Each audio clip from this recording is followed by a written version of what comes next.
నమస్తే అండి. నా పేరు అనుష. మాది రూపురేటిపల్లి మీ సేవ. నేను ఇప్పుడు మీకు ఆధార్ గురించి వివరించి చెప్పాలనుకుంటున్నాను. ఆధార్ కార్డులో ఆధార్ నెంబర్ తప్ప ప్రతి ఒక్కటి చేంజ్ చేసుకోవచ్చండి. కానీ అది చేంజ్ ఆఫ్ చేసుకోవడానికి ఒక్కొక్క దానికి ఒక్కొక్క లిమిట్ ఉంది. అది ఎన్నిసార్లు చేసుకోవచ్చు అనే దాని గురించి, plus name, gender, date of birth, address, ఇవి ఒక్కొక్క దానికి ఎన్నిసార్లు కరెక్షన్ చేసుకోవడానికి అవకాశం ఉంది అనేది చాలామందికి అర్థం కాక దాన్ని చాలాసార్లు చేసి మళ్ళీ రిజెక్ట్ అయింది. నేను ఇప్పటికీ 2 సార్లు చేశాను, ఇంకా ఓకే కావట్లేదు, ఎందుకు కావట్లేదు అని ఇక్కడ చేస్తారు, ఈ ఆధార్ సెంటర్లో చేస్తారు, ఇంకో ఆధార్ సెంటర్కి వెళ్తారు, అక్కడ చేసామండి కాలేదు, ఇక్కడ మళ్ళీ ఒకసారి చూడండి అని చెప్పేసి వెళ్తారండి. అలా కాదండి. మన లైఫ్లో ఆధార్లో కొన్ని మిస్టేక్స్ లిమిట్ ఉందండి. ఆ లిమిట్ బట్టే మనం చేసుకోవాలి ఖచ్చితంగా. ప్లస్ ఆధార్ అప్డేట్ చేసుకోవాలి. ఆధార్ అప్డేట్ ఎలా చేసుకోవాలి, ఎప్పటి వరకు ఉంది అనే దాని గురించి ఇప్పుడు మీకు నేను క్లుప్తంగా వివరించి చెప్తానండి. ఇప్పుడు ఫస్ట్ తీసుకుంటే ఒకటి జెండర్ అండి. జెండరు లైఫ్లో మొత్తంలో ఒకటేసారి చేంజ్ ఆఫ్ చేసుకోవచ్చు. మేల్ అయినా ఫీమేల్ అయినా ఎవరైనా. ప్లస్ డేట్ ఆఫ్ బర్త్ అండి. డేట్ ఆఫ్ బర్త్ కూడా లైఫ్ మొత్తంలో ఒకటేసారి చేంజ్ ఆఫ్ చేసుకోవచ్చు. ఒక్కసారి తప్పు పడింది అని అంటే ఇంకోసారి లైఫ్ మొత్తంలో అది చేంజ్ కాదండి. ప్లస్ నేమ్ అండి. నేమ్ 2 టైమ్స్ మాత్రమే అప్డేట్ చేసుకోవచ్చు అండి లైఫ్ మొత్తంలో. ప్లస్ అడ్రస్ మనము ఒక 1 ఇయర్లో 2-3 టైమ్స్ అయినా చేసుకోవచ్చు అండి. అంతకు ఎక్కువ చేసుకుంటే కావు, రిజెక్ట్ అవుతూ ఉంటాయి. ప్లస్ ఇప్పుడు మనము డేట్ ఆఫ్ బర్త్ చేంజ్ చేసుకోవడానికి 10th మెమో లేదంటే డేట్ ఆఫ్ బర్త్ సర్టిఫికేట్, ఈ 2 తీసుకొని వెళ్తే ఆధార్ సెంటర్కి వెళ్తే చేంజ్ చేస్తారండి. చేంజ్ చేసినాక ఇప్పుడు పిల్లలకి కొంతమందికి చేంజ్ చేసిన, ఇప్పుడు 5th క్లాస్ అట్లా పోయేటప్పుడు అప్పుడు ఆధార్లో ఒకటి ఉంది, ఇప్పుడు ఎగ్జామ్ రాయడానికి తీసుకోలేదు కాబట్టి చేంజ్ చేసినాము అని చెప్పేసి ఒకసారి చేంజ్ చేసుకుంటున్నారు. మళ్ళీ జాయిన్ అయినాక ఆధార్లో లేదు, మళ్ళీ ఇప్పుడు కావాలి అనేసి మళ్ళీ 10th క్లాస్ వరకు వచ్చినాక, ఆ తర్వాత వచ్చినాక అప్పుడు 10th మెమో వచ్చింది కదా, 10th మెమో ప్రకారం చేంజ్ చేయండి, మళ్ళీ సేమ్ 10th మెమోని చేంజ్ చేయండి అనేసి వస్తున్నారండి. అట్లా అస్సలు కావట్లేదు, ఒక్కటేసారి అవుతాయి.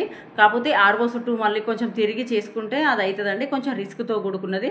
అందుకోసమని కొంచెం జెండర్ అయినా, డేట్ ఆఫ్ బర్త్ అయినా, నేమ్ అయినా కొంచెం ఆలోచించి చేసుకోండి.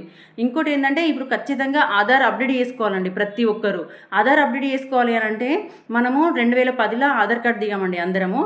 అప్పటి నుంచి ఇప్పటి వరకు కొంతమంది పిల్లలు 6 ఇయర్స్ తర్వాత 2-5 ఇయర్స్ అట్లా వాళ్ళు కొంతమంది 18 సంవత్సరాల తర్వాత, 20 సంవత్సరాల తర్వాత వాళ్ళు ఆధార్ అప్డేట్ చేసుకున్నారండి చాలా వరకు. కానీ ఇంకా పెద్దవాళ్ళు 2010లో దిగి ఇప్పటి వరకు ఆధార్ కార్డ్ని అసలు ముట్టుకొని వాళ్ళు చాలామంది ఉన్నారండి. వాళ్ళు ఇప్పుడు బ్యాంకులో ఏదైనా అవసరం పడి, లేదంటే ఏదైనా పాన్ కార్డ్కి అవసరం పడి, ఇంకేదైనా పెన్షన్స్కి అవసరం పడి వెళ్ళినప్పుడు మీ ఆధార్ అప్డేట్ లేదు, ఫస్ట్ ఆధార్ అప్డేట్ చేసుకుని రాపో అని చెప్తే వాళ్ళు వచ్చి ఆధార్ అప్డేట్ చేసుకొని రమ్మన్నాడు, ఎట్లా రా అనేసి అడుగుతున్నారు చాలామంది. ఆధార్ అప్డేట్ చేసుకోవచ్చండి. ఆధార్ అప్డేట్ చేసుకోవాలంటే నివాసము అయినా, ఓటర్ ఐడి అయినా, మీది కరెంటు బిల్లు అయినా, డ్రైవింగ్ లైసెన్స్ అయినా, కాకపోతే ఇందులో ఉన్న నేము, ఆ అప్లికేషన్ ఫామ్లో ఉన్న మీ ఆధార్లో నేము ఎలాంటి మిస్టేక్ లేకుండా కరెక్ట్ ఉండాలండి. ఉంటే ఆధార్ అప్డేట్ పెడితే కంపల్సరీ అవుతుంది. అప్పుడు మనం అడ్రస్, దాని అప్డేట్తో పాటు అడ్రస్, కొంతమంది మండల్స్ చేంజ్ అయినాయి, డిస్ట్రిక్ట్స్ చేంజ్ అయినాయి కదా, అట్లాంటి వాళ్ళు అవి నేమ్స్ కూడా చేంజ్ చేసుకోవచ్చు. మనం లేడీస్ విషయంలో ఆధార్ కార్డు విషయంలో లేడీస్ చాలా ఇబ్బంది పడుతున్నారండి. ఎందుకు అని అంటే మ్యారేజ్ కాకముందుకు 10th మెమో ఉన్న ఆధార్ కార్డు సేమ్ ఉంటుందండి. మ్యారేజ్ అయ్యాక వీళ్ళు ఏం చేస్తారంటే భర్త ఇంటి పేరుతోటి ఆమె ఆధార్ కార్డును చేంజ్ చేసుకుంటున్నారు. మళ్ళీ ఏదైనా జాబ్స్ పడి, ఏదైనా ఊర్లో జాబ్స్ పడ్డాయి, ఏంటిది అంగన్వాడీనో, ఆశా వర్కర్, లేకుంటే ఏదైనా జాబ్స్ పడ్డాయి, అప్లై చేసుకోవాలి అనేసి వచ్చేసరికి ఆమె ఆధార్ కార్డును 10th మెమో కరెక్ట్ లేదు అనేసి అది ఆన్లైన్ తీసుకోదు. తీసుకున్నప్పుడు అయ్యో మేడం లాస్ట్ డేట్ ఉంది, 10th మెమోను ఆధార్ కార్డు సేమ్ లేదు, అది కొంచెం తొందరగా చేయండి అనేసి వస్తున్నారండి చాలామంది. అవి అనగానే తొందరగా కావు కదా, కాబట్టి కంపల్సరీ లేడీస్ ఆమె ఎంత 10th చదువుకుంది, పీజీ చదువుకుంది, కానీ అడ్రస్ చేంజ్ చేస్తున్నారు కాబట్టి కంపల్సరీ 10th మెమోలో ఎట్లుందో ఆమె పేరును ఇంటి పేరుతో సహా, తల్లిగారి ఇంటి పేరుతో సహా ఆమె పేరును ఆధార్ కార్డులో అలాగే ఉంచండి. కాకపోతే భర్త పేరును ఇంటి పేరుతో సహా భర్త పేరు చేంజ్ చేయండి, భర్త ఇంటి నెంబర్ చేంజ్ చేసుకోండి, భర్త అడ్రస్ చేంజ్ చేసుకోండి. అలా చేసినప్పుడు ఆటోమేటిక్గా భర్త ఆధార్ కార్డుకు మనం అప్డేట్ అయినట్టే అండి, భర్త అడ్రస్కి. కాబట్టి అలా చేసుకోవచ్చు. ఇంకోటి ఏంటంటే మనము ఆధార్ కార్డ్ని ఇంతకుముందుకు ఎన్నిసార్లు చేంజ్ చేసాము, ఇంకా చేంజ్ చేసుకోవడానికి అవకాశం ఉందా లేదా అనేసి చాలామందికి ఇది ఒక డౌట్ ఉండిపోయిందండి.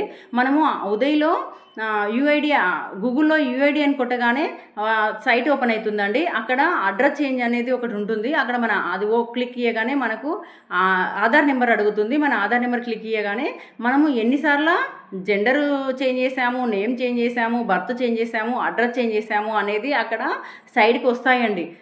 అన్ని జీరోలు చూపిస్తున్నాయా, 1 చూపిస్తుందా, అదొకసారి చెక్ చేసుకోండి. జీరో ఉంది అని అంటే మనం ఇంకోసారి లైఫ్లో చేంజ్ చేసుకోవడానికి అవకాశం లేదు అన్నట్టు. అయ్యో లైఫ్లో అవకాశం లేదు అని అంటున్నారు, అట్లయితే ఎట్లా, నేను ఆల్రెడీ ఒకసారి చేంజ్ చేశాను, ఇంకోసారి లేదు అని అంటున్నారు, నేను ఉదయంలో చూసుకున్నాను, యూఐడి కొట్టగానే ఇట్లా చూపించింది కదా, మరి ఎలా అనేసి అని అడిగితే హెడ్ ఆఫీస్ చుట్టూ తిరగాల్సి వస్తుందండి. కొంచెము అది రిస్క్తో కూడుకున్నది. అందుకోసం అనేసి కొంచెం జాగ్రత్తగా ఆధార్లో అప్డేట్ చేసుకోండి. మరో విషయం ఏంటంటే, నేను ఇంకేమన్నా వీడియోస్ ఇప్పుడు మీకు దీని గురించి కావాలి మేడం అని అనుకునేవారు కంపల్సరీ కామెంట్ రూపంలో తెలియజేయండి. వీడియో నచ్చితే లైక్ చేయండి, షేర్ చేయండి, సబ్స్క్రైబ్ చేసుకోండి. Thank you.